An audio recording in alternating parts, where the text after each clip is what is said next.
Alright, good morning everyone. Here's DJ speaking from France this time actually.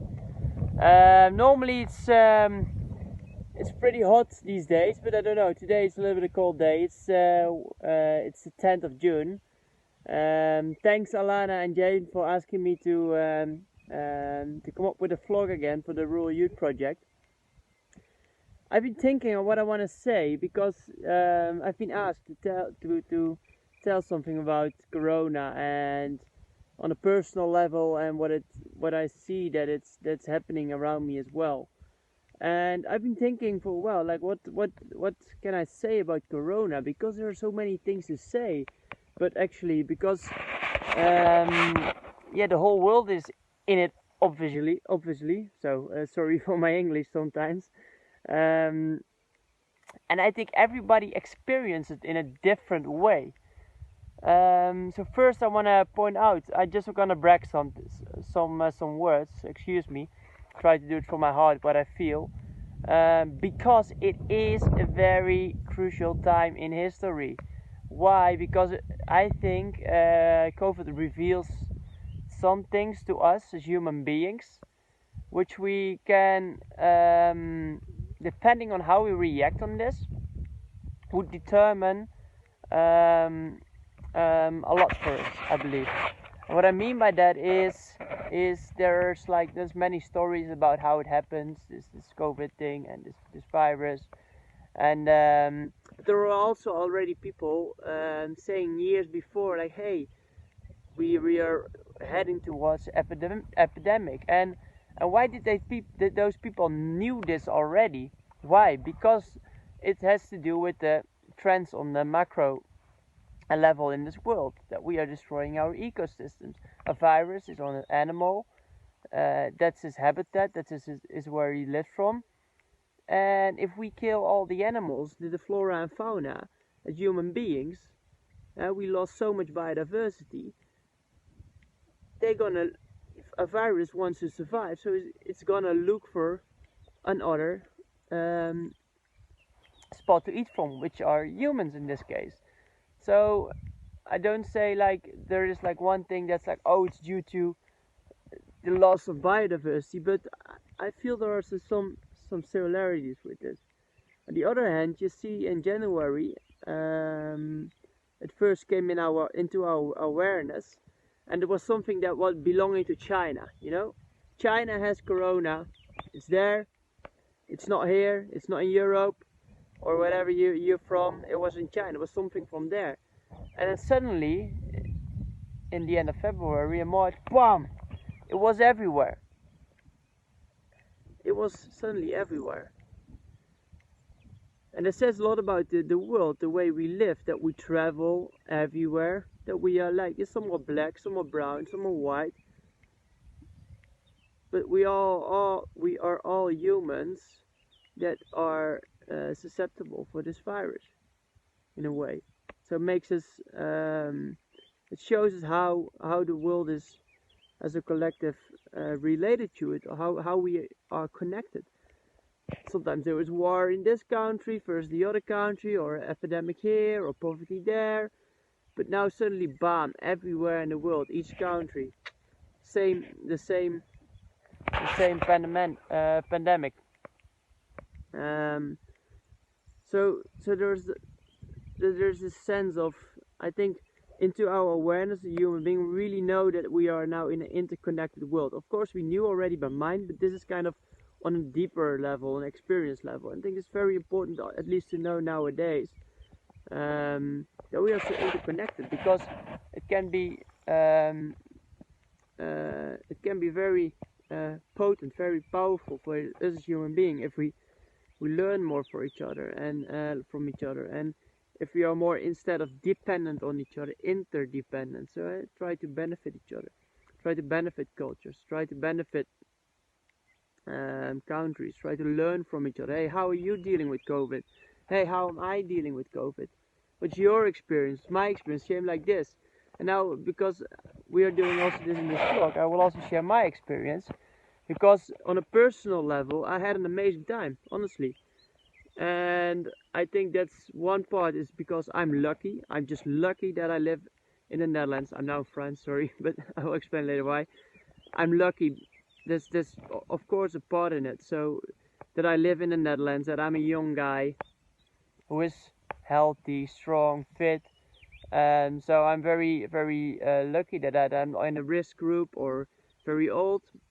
So it's easy for me to talk that I had a good time. But the thing that you can do about it, in my opinion, is no matter what happens, no matter something with your marriage, something with your company, on your farm, or something that's not something that's overcome you. So like this COVID idea, so some global pandemic in this case.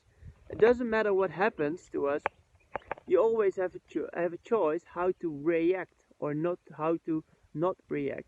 So this COVID came, and I'm just starting my own business.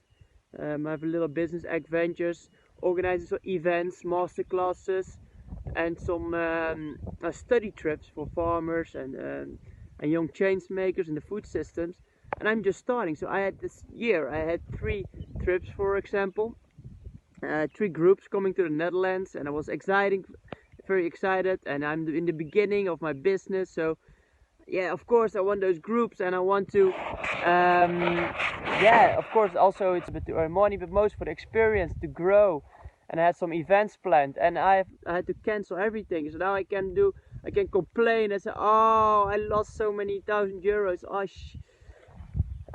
What happens? This is this stupid COVID. No, it's not stupid COVID. It's my responsibility, because I am 100% able to respond to whatever happens to me. So what was my response? Not complaining, but using this time as a kind of monastic experience to go more into myself, more into quietness. I started to do a lot of meditation, work on my brain, on my focus, on my strategies for the future. I got now so many plans going on. I don't care that I didn't have the 3 trips, because I know already gonna go do 10 next year, because I make better plans. Because I try to put my focus, all my energy. I got 24 hours a day. If I put 1 hour on a problem or on complaining, it's a waste of energy. I want to use my energy to things I love, to make plans for the future again, to take track of friends, to call them once in a while. Hey, how are you doing?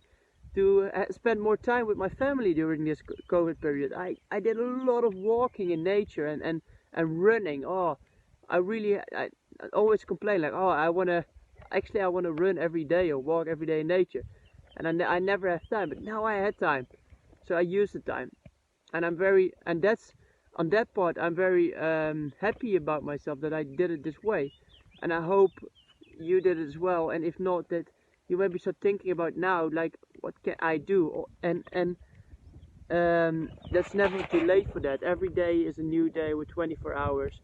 And I think that's also how I start the day, or just before I go to bed. Like, what I want to do tomorrow with my day, what I want to do with this gifted 24 hours, and how I want to take to my benefit. So I do certain things that give me energy on long term. I enjoy being in nature, but I also know running is good for my health. I also love to do a meditation, but I also know it helps me focus, it helps me to be centered, relaxed, etc. So try to do some things that are just good for you, both in the short term and long term. And now 2 weeks ago, I because we do everything online now, I decided, hey, why should I stay in the Netherlands? I can go to France, to a beautiful small farm here. It's a garden. It's at a kind of community. There's some buildings there, and now I'm just enjoying being in the garden. I can work from here a couple hours from my laptop a day, and I work in the garden a couple hours a day, and also just enjoying the time with the plants, growing things, rediscovering my passion for farming in a different way, because I used to work on big arable farms for years, for a big arable farm, and driving tractor, and then I went mostly into organizing events, and tried to work still 1 day a week on a farm, but sometimes didn't have time for it. And I also have time to work every day in a small garden again and just enjoy being outside. And the fresh air and the upcoming sun here behind me. It's a little cloudy today. Some of my talk, sorry for bragging, it's about 10 minutes, I think that's enough for today. But I wish you all the best. Make the most of your time. Whatever feels right for you to do it, is it the right thing for you to do? And I wish you all the best from now from France, but I'm mostly in the Netherlands. So this was DJ, and I wish you all the best, guys. Make the most of it, and feel free to contact me anytime or to talk about things. I'm always open for ideas, for conversations, connections, etc. Alright, cheers!